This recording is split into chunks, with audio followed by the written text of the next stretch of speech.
Good morning, good morning, good morning.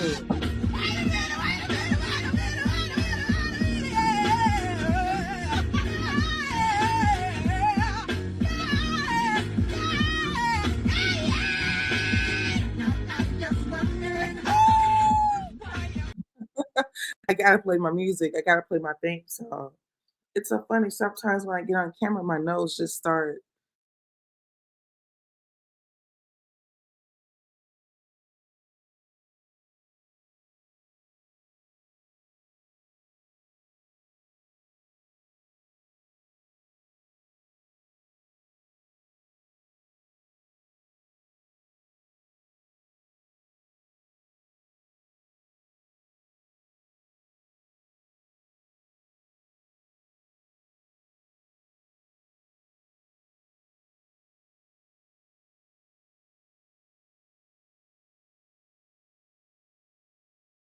Um, all right, there we go. Something's happening. I don't know what it was. I don't know if you all can hear. You can see it's going in and out, but I'm here. If you're here, I'm here. If you can see, if you can hear, just put some else connection so it wasn't showing on my end. So all that to say that I'm going to move right on. I'm going to say a quick prayer. Heavenly Father, thank you so much for your blessings. Thank you so much for waking us up. Thank you for allowing us to see this day. We ask for your continuous protection.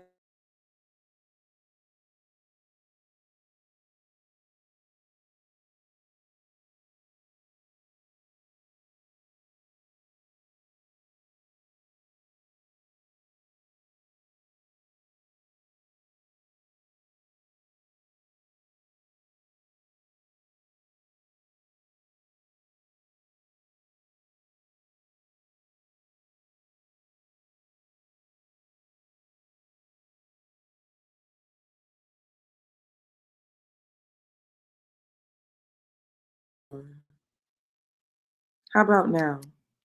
I'm trying another Wi-Fi just in case. I'm going in and out, but I'm going to move forward as if I'm not going in and out. I'm just going to continue to move on.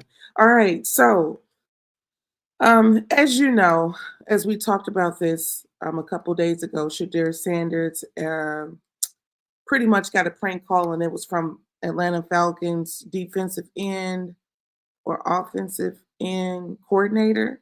I'm going to share this with you right here. So, all right, the prank call to Shedeur Sanders by Atlanta Falcons defensive coordinator Jeff Ulbrich's son will cost the Falcons $250,000 and cost Ulbrich $100,000. Um, those fines to me feel very low for such a massive organization, but I mean that's just me. I don't know what is the equivalence. What is obviously suspension, all of those things that will be truly impactful, they don't want to do. So the NFL fined the Atlanta Falcons $250,000 and a defensive coordinator, Jeff Ulbrich, $100,000 after Ulbrich's son prank called Shedeur Sanders. The league said the prank led to the leak of confidential info ahead of the NFL draft and held the team and Ulbrich responsible for not preventing it. Um, so someone said that if he was black, he would have been fired. You think so? Do you think that if he was black, he would have been fired? Um, is something wrong with my audio? Can you hear me now? On my end, I'm hearing that you can hear me and see me um, pretty clearly. But let me know what's happening on your end. So someone said that if he was black, he would have been fired. That's an interesting concept. So let me ask you this. The reality of being black in America is that people don't have a lot of patience. There's a very low tolerance to, shortcomings when you're black. So the same thing young black boys do, they get harshly criticized, they get harshly reprimanded where, when white boys do it, they get a pat on the back, they get a boys will be boys. So Is this healthy or not?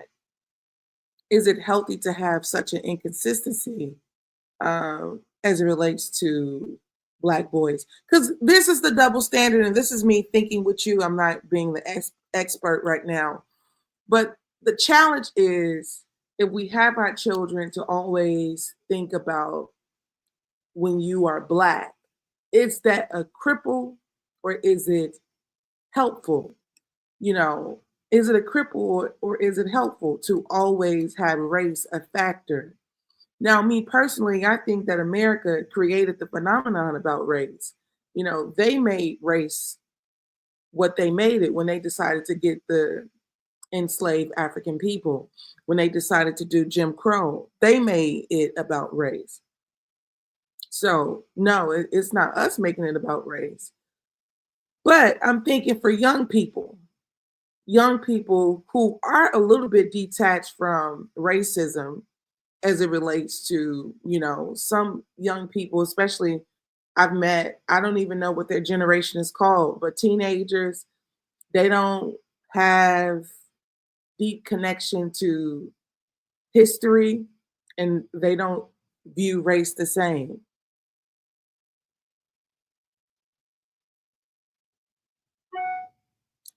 you know.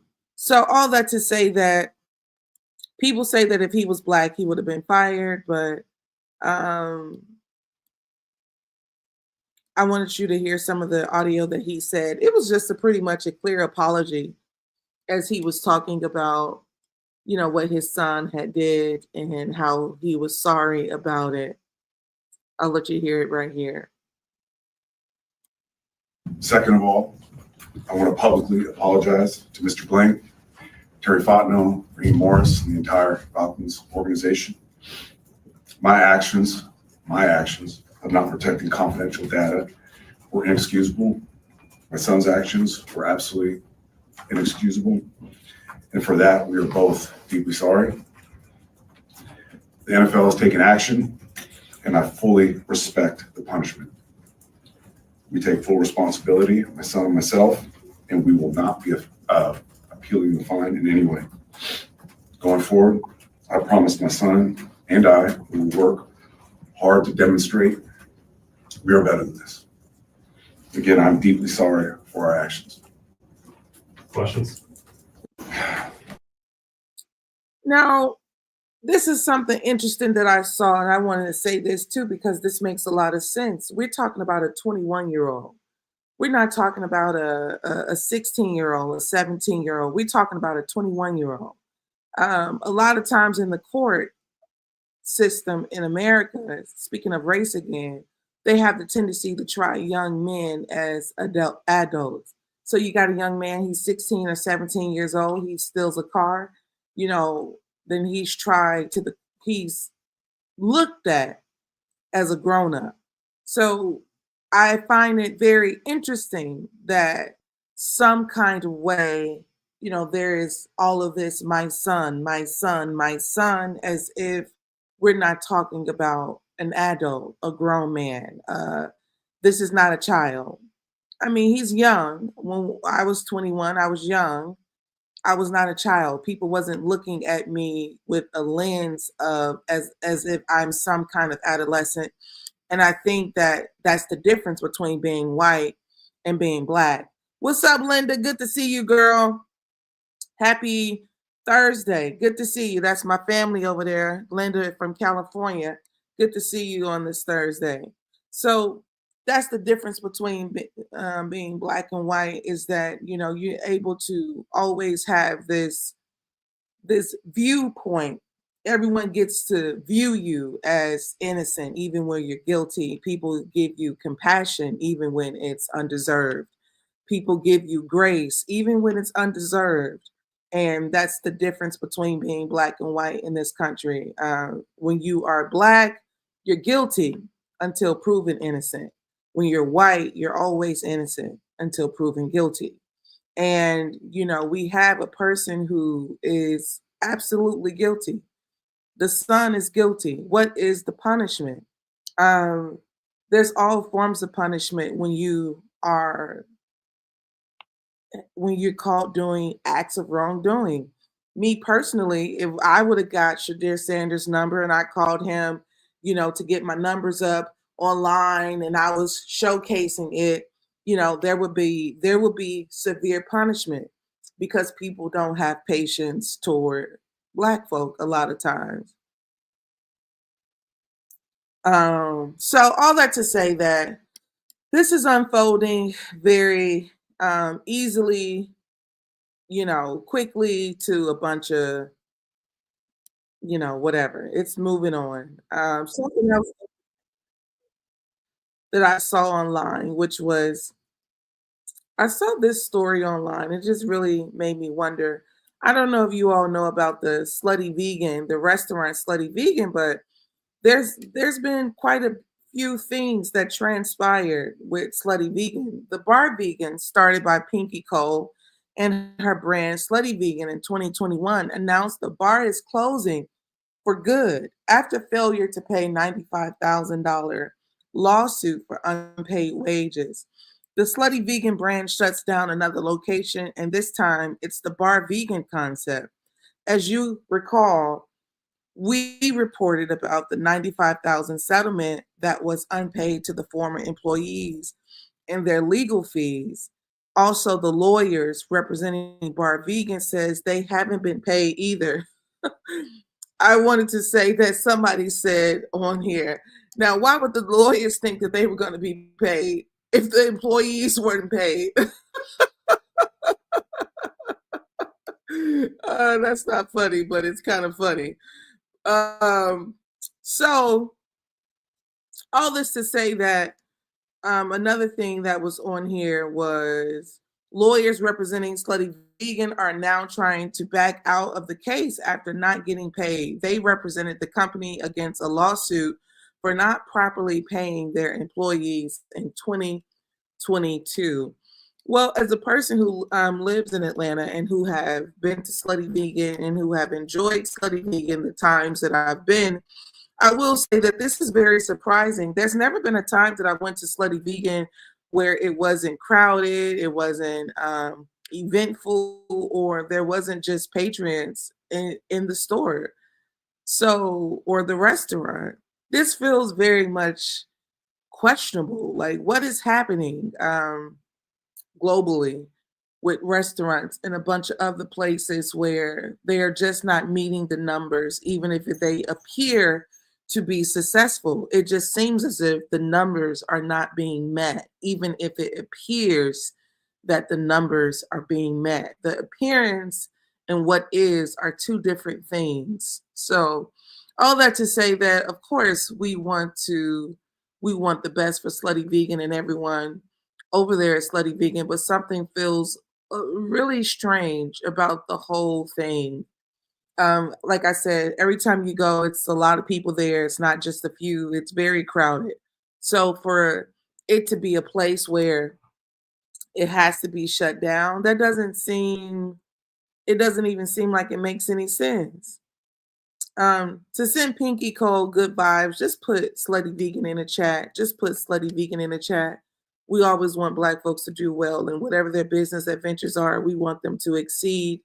We never want to look at any of our brothers or sisters and want to see anyone fail. We want the best for them. That's how it works. So all that to say that good luck to Slutty Vegan. All right, moving on. So I saw this was a story that was also geared toward Atlanta, where you have this was an interesting story.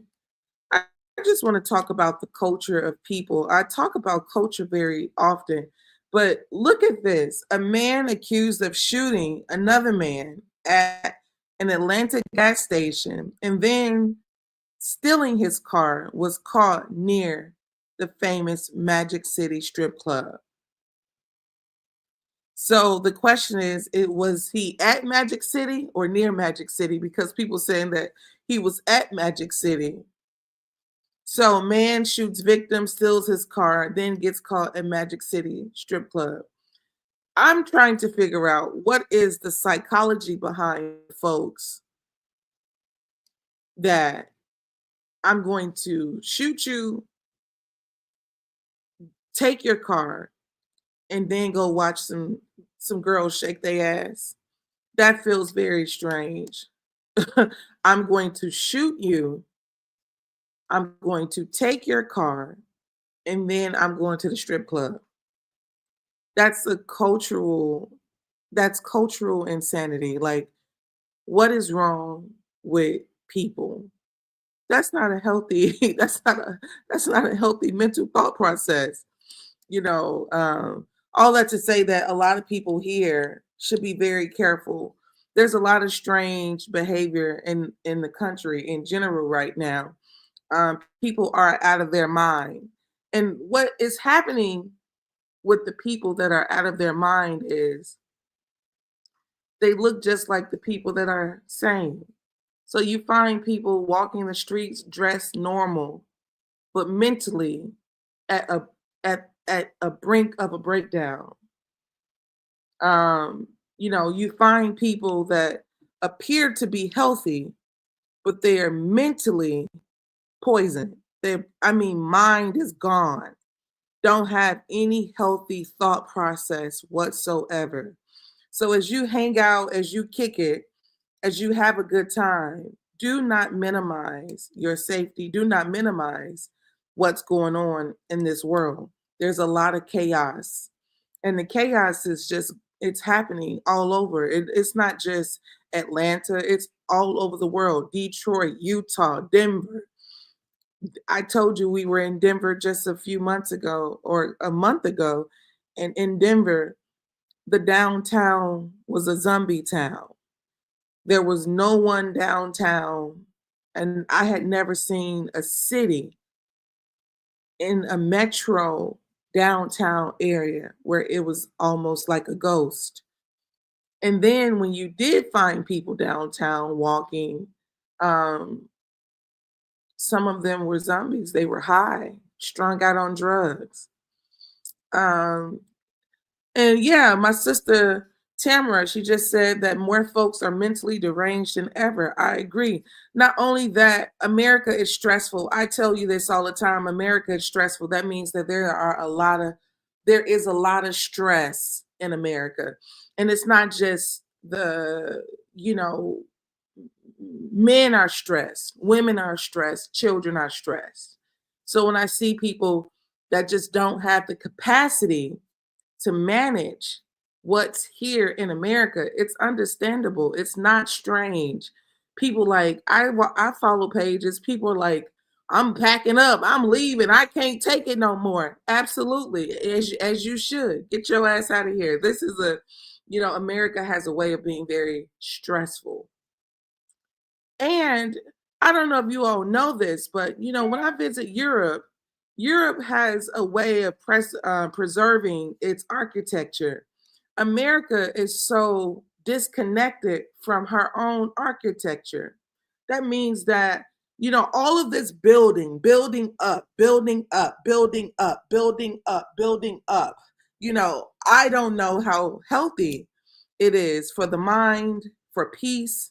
When you go places, you go to the lakes, and they don't just build on top of each other like that. They don't have everything on top of each other. They have space, they have grass, they have breathing room. So I think architecturally, America, she doesn't do slow and steady and quiet and peaceful. She's unsafe as well. So all that to say that, find your peace, find your way, find what makes life good for you and your family. That's important. It's my time. I want you all to know that I'm an author. I wrote a book called Matters of the Heart, Who I Post to Be by Madam President. Um, Short stories, poems, everything relating to what you see me do daily, which is talk, words, feelings, emotions, care, trauma. It's all here. So I can give you a digital copy if you go to my website, madampresident.com, or I could, if you buy a hard copy, you can have it shipped to your doorstep. So please keep in mind that I love what I do, and I'm going to continue doing what I do, and I appreciate your continued support. That's number one. Also, Madam President on Instagram, follow me. One Madam President, one Madam President. It's always with a Z. People say, well, why did you call yourself Madam President? Because I'm a leader. I'm a free thinker. I don't need to, follow everybody. I need to consume my own thoughts. And when you are in a presidential state of anything, whether it's the highest position. So that's why I'm always going to be at my highest position. I don't want to be at my lowest. So my name is a reminder to be and work at the best. I'm Madam President with a Z. I'm 100% politically incorrect. You'll see me here tomorrow, 9:30 a.m. Eastern Standard Time. I appreciate you. I hope you all have a really good day, and I look forward to seeing you tomorrow. I'm out.